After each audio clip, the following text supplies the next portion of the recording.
यह घटना पिछले साल की है जब मैं ग्रामीण इलाके में था। मुझे शहर की नौकरी से छुट्टी मिली थी और मेरी माँ ने कहा, दादाजी अकेले हैं, जाओ और कुछ दिनों के लिए उनके साथ रहो।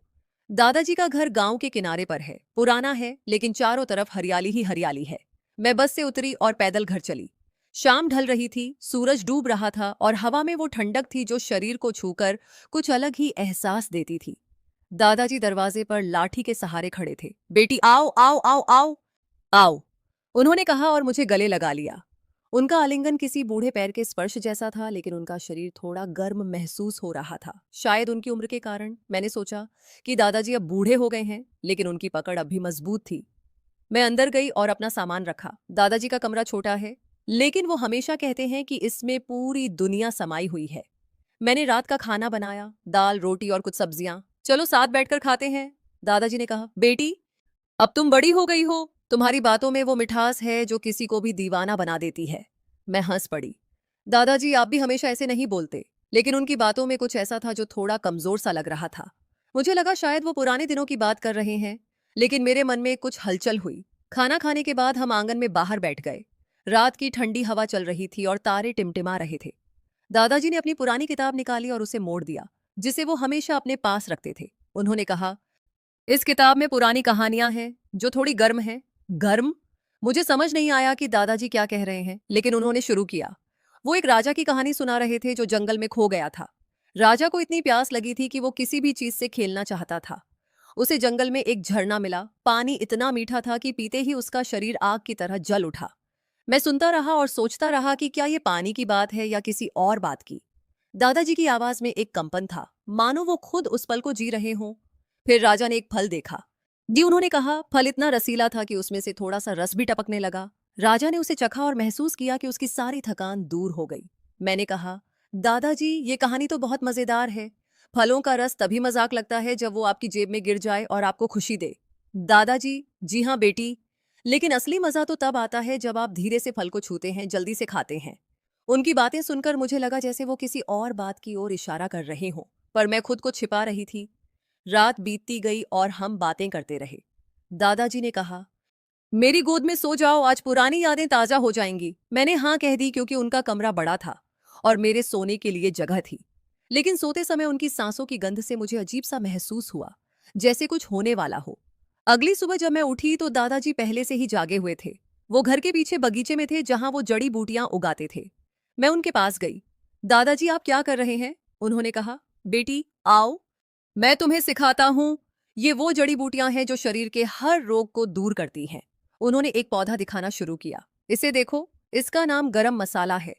देखो ये कितना मुलायम है। लेकिन मैंने उसे अंदर से छुआ। दरअसल पत्ता बहुत मुलायम था, लेकिन उसे छूने से मेरी उंगलियां गर्म हो गईं। दादाजी ये तो अद्भुत है, मैंने कहा। अगर आप इसका सही इस्तेमाल करें तो यह आपके शरीर में जान डाल देगा।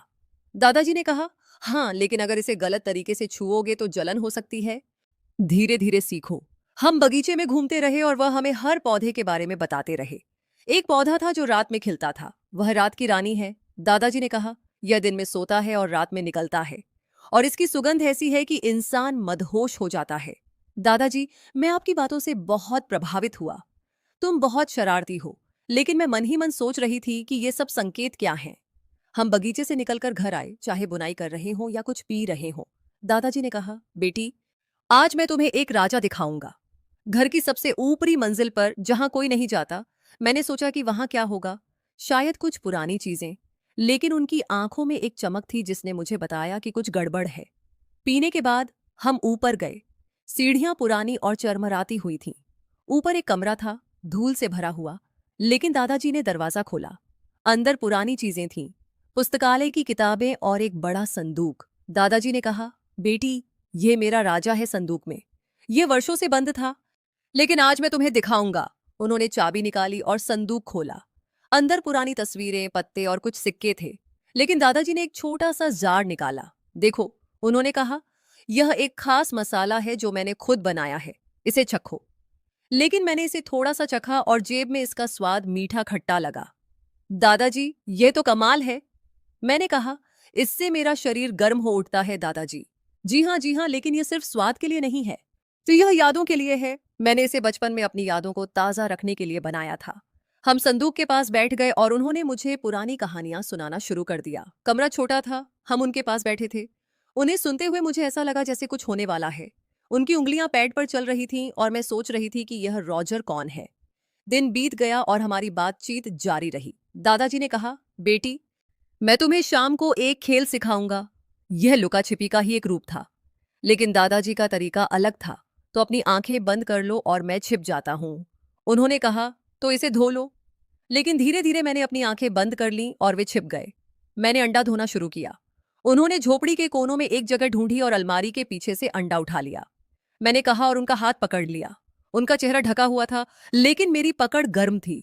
अब मेरी बारी थी। वे अपनी लाठी की आवाज करते रहे और जब वे करीब आए तो मुझे लगा कि अब मैं उन्हें पकड़ लूंगी, लेकिन उन्होंने धीरे से कहा, पीठिया, तुम्हारी खुशबू से। मुझे आश्चर्य होता है कि यह खेल इतना रोमांचक क्यों लगता है। हम सूर्यास्त तक खेलते रहे और थककर सो गए। लेकिन मेरे मन में एक सवाल था, दादाजी का यह कैसा खेल है। मुझे ऐसा लगा जैसे कुछ होने वाला है, कुछ ऐसा जो मुझे छू जाएगा। लेकिन अगले दिन क्या होगा? दादाजी ने कहा, बैठ जाओ, आज मैं तुम्हें गांव की नदी दिखाऊंगा। लेकिन यह वह नदी नहीं है जहां सब जाते हैं। यह एक छिपी हुई जगह है। हम पैदल चले। रास्ता जंगल से होकर जाता था। दादाजी अपने पैरों की छाया में लाठी के सहारे चल रहे थे और मैं उनके साथ बैठा था। यहाँ की हवा ऐसी है कि शरीर को छूते ही मेरी नींद खुल जाती है। उन्होंने कहा, जी। मैंने सिर हिलाया और सोचा, इनके शब्दों में हमेशा इतना तीखापन क्यों होता है। पानी तो साफ है पर बच्चा सीधा साधा है। दादाजी ने कहा, यहाँ बैठो और पीर दाल खाओ, पानी ठंडा है। जी, पर जवानी में भी गर्म हो जाता है। मैंने पीर दाल खाई और सच में मुझे ठंड लगने लगी। दादाजी भी बैठ गए और अपनी लाठी पानी में डुबोई। उन्होंने कहा, यह लाठी मेरी साथी है। उन्होंने आगे कहा, सालों से हम बातें करते आ रहे हैं, हर मुश्किल में एक दूसरे के साथ ही रहे हैं। पानी की आवाज के बीच दादाजी ने एक कहानी शुरू की। एक समय की बात है, एक लड़की नदी में नहा रही थी। पानी ने उसे छुआ और वह बदल गई। मैं सुनता रहा और सोचता रहा कि कहानी किस ओर जा रही है।